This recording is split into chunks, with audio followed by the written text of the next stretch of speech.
देखो आज हम स्टार्ट करने जा रहे हैं क्वाड्रेटिक इक्वेशन। ये quadratic equation exam point of view से बहुत ही ज़्यादा इंपॉर्टेंट है। इससे बहुत सारे क्वेश्चन आते हैं और ये चैप्टर क्लास आपको 11th में भी मिलेगा कम्प्लेक्स नंबर करके। तो सबसे पहले हम क्वाड्रेटिक इक्वेशन के फॉर्म की बात करेंगे कि किस फॉर्म में होता है क्वाड्रेटिक इक्वेशन। तो ax² + bx + c where a, b and c are real number. A, B and C are real number, but a not equal to 0.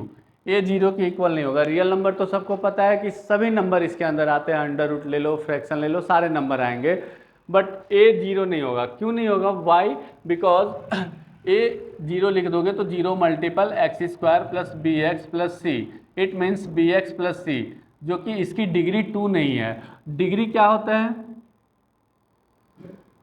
Maximum power of variable. Maximum power of variable, maximum power of variable को हम लोग degree बोलते हैं।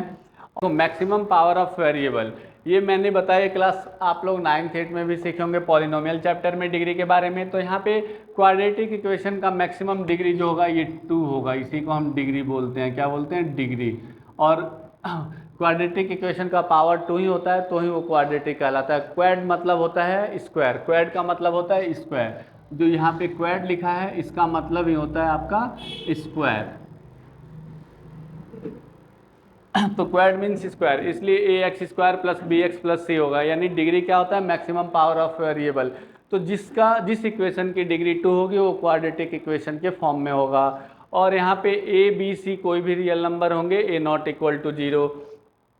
अब हम बात करेंगे इसके 3 फॉर्म के बारे में कि क्वाड्रेटिक इक्वेशन को सॉल्व कैसे करते हैं। तो आपने क्लास 8 में भी सीखा था फैक्टराइजेशन।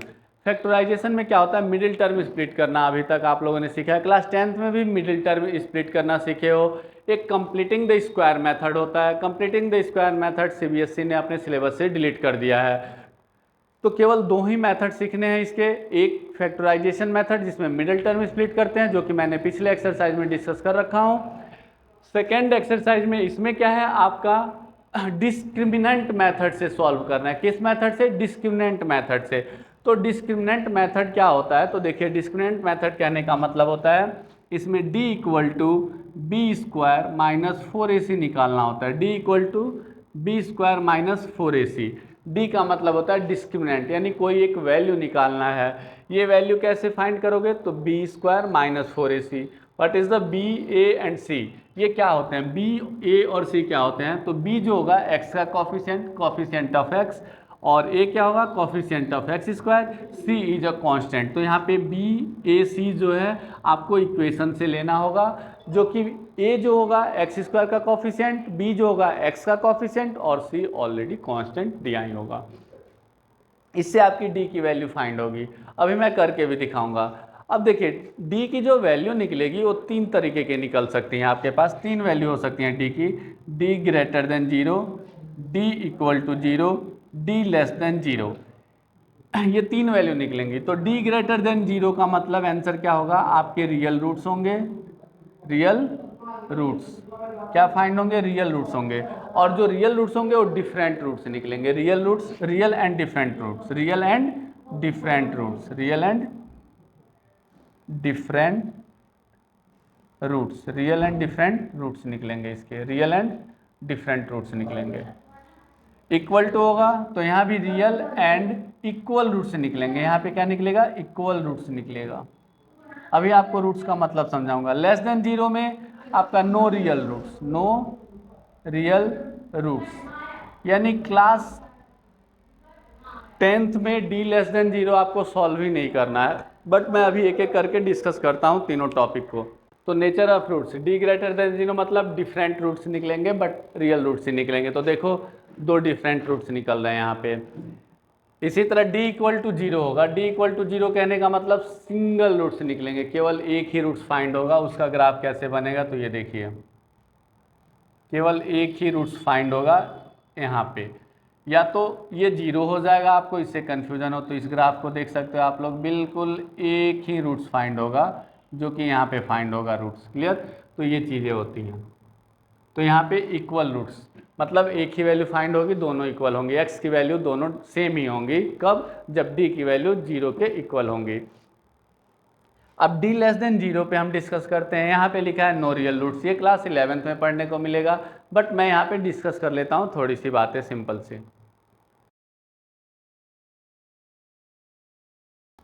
क्लास 9th में रूट्स सबने पढ़ा होगा। जैसे सपोज दैट आपको रूट्स का क्वेश्चन दिया गया 16 का फैक्टर क्या होगा? 4 इंटू 4, वैल्यू पेयर में है, बाहर कर देते हो आप, ये हो जाता है आंसर। बट यही क्वेश्चन आपको माइनस अंडर रूट 16 में दे दिया गया, तो आप कैसे सॉल्व करोगे? बहुत सारे स्टूडेंट मुझे बताते हैं सर आप ऐसे सॉल्व कर लो, 4 इंटू फोर इक्वल टू 4, यानी बाहर माइनस है तो -4। अब देखो ये पॉसिबल कहाँ है? यहाँ रूट के अंदर -16 है, रूट के बाहर -4 कैसे आ सकता है? -4 करोगे तो प्लस हो जाएगा, ये गलत है। बहुत स्टूडेंट कहेंगे -4 इंटू 4 कर लो, -16 होगा और बाहर 4 कर दो, गलत है भाई, दोनों सेम नहीं है, एक नेगेटिव है एक पॉजिटिव है, दोनों डिफरेंट है, ये भी गलत हो गया। इस सिचुएशन को हैंडल करने के लिए हमारे पास आयोटा नाम की एक वैल्यू आती है, जिसे हम स्मॉल आई से रिप्रेजेंट करते हैं और इसे बोलते हैं आयोटा, इसे बोलते हैं आयोटा। तो इस सिचुएशन को हैंडल करने के लिए -16 को हम क्या लिख सकते हैं? अंडर रूट 16 आयोटा, ऐसे हम लोग हैंडल करते हैं। तो ये देखो -16 अंडर रूट के अंदर है, तो ये क्या लिखा गया? अंडर रूट 16 आयोटा, माइनस खत्म, ये आयोटा की वजह से। तो अब ज़्यादा डिस्कस नहीं करेंगे, बस आई को बता दिया, आयोटा आपको भी ये हैंडल करना सिखा दिया, बट आयोटा वगैरह क्लास 11 में डिस्कस करेंगे हम लोग। नेक्स्ट डिस्कस करते हैं रूट्स।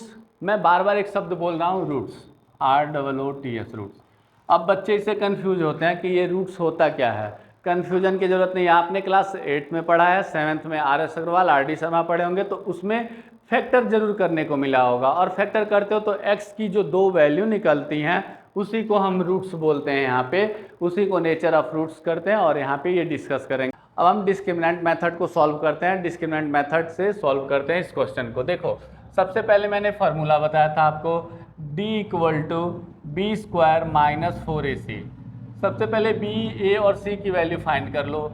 यहाँ से a की वैल्यू मैंने क्या बोला था? x² का कॉफिशिएंट, x² का कॉफिशिएंट क्या है? 2, b का कॉफिशिएंट -5। बहुत सारे स्टूडेंट माइनस को भूल जाते हैं, लेकिन ये लिखना चाहिए -5, प्लस हो तो केवल 5 लिख सकते हो।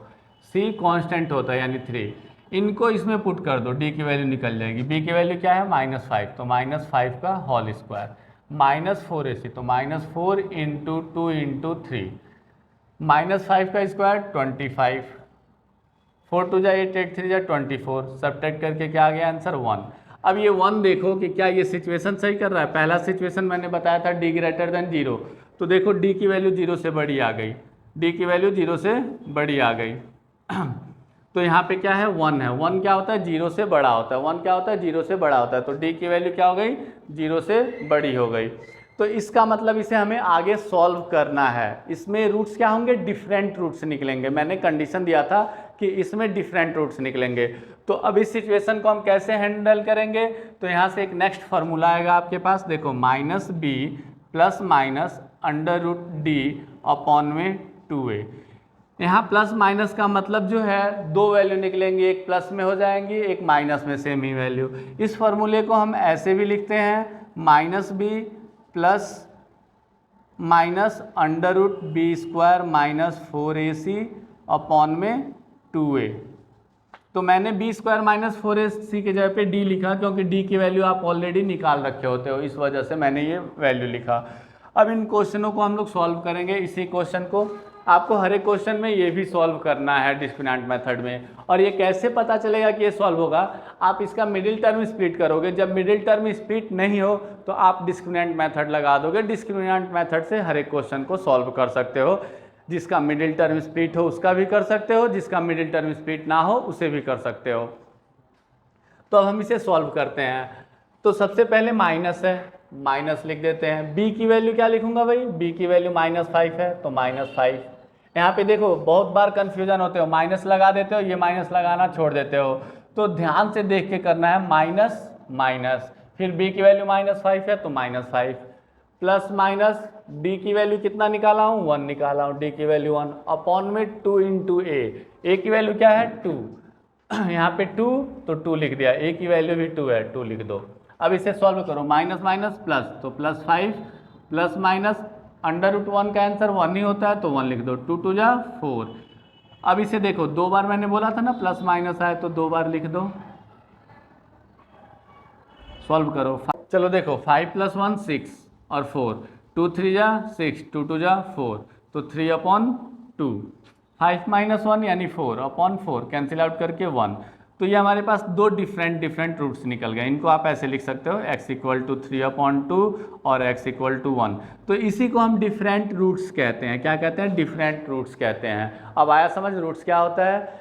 सबसे पहला काम, आप क्वेश्चन हो उसे चेक करो, d की वैल्यू निकालो। d की वैल्यू अगर जो इक्वल आती है 0 के या ग्रेटर देन 0 तो आगे सॉल्व करो, अदरवाइज लेस देन आ गया तो सॉल्व नहीं करना है। देखो यहाँ पे d की वैल्यू 0 से बड़ी आई तो मैंने आगे सॉल्व किया, अगर जो 0 के से छोटी होती तो मैं सॉल्व नहीं करता। अब नेक्स्ट एक और बता देता हूँ, =0 का। वहाँ पे देखना जब d की वैल्यू 0 के इक्वल आ जाए तो x और दोनों x की वैल्यू सेम ही आएंगी, दोनों x की वैल्यू सेम आएंगी। ग्राफ मैंने बता रखा है, इसको ग्राफ पे रिप्रेजेंट करोगे तो बिल्कुल जो मैं ग्राफ बताया उसी ग्राफ को फॉलो करेगा ये वैल्यू। देखो इसे भी सॉल्व करते हैं, ठीक।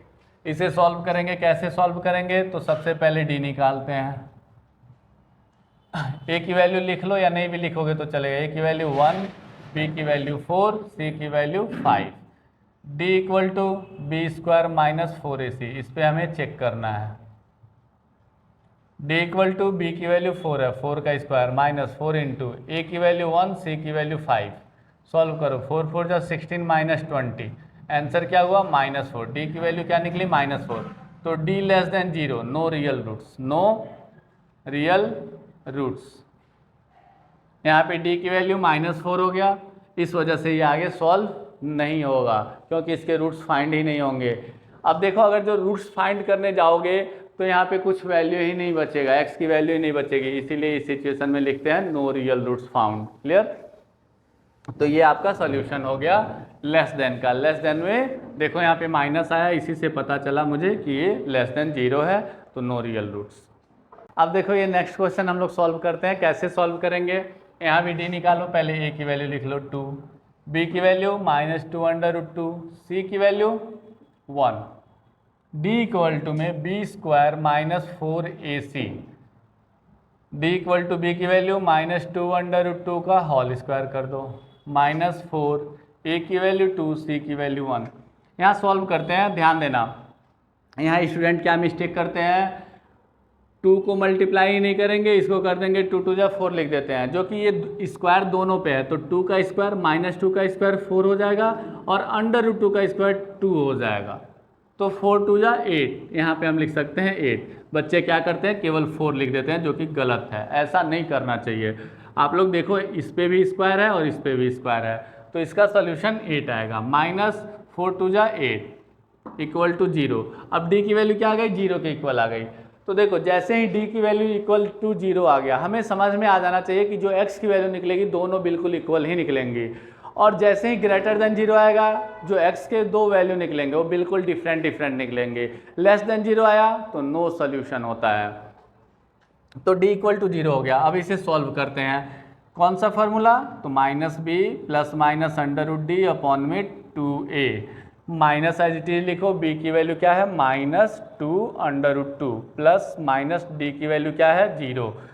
तो यहाँ पे अंडर रूट में 0 लिखो नहीं लिखो कोई इम्पैक्ट नहीं पड़ने वाला है। 2, a की वैल्यू क्या है? 2, 2 2 जा 4। अब देखो इसे सॉल्व करते हैं हम लोग, माइनस माइनस प्लस, तो 2√2/4, ये 0 का मतलब खत्म, 2 2 जा 4, तो √2/2, एक ये आंसर आ गया आपका। यही आपका दोनों वैल्यू निकलेंगे, तो आप आराम से लिख दो 2 वैल्यू की जगह पे ये हो गया आपका सोल्यूशन।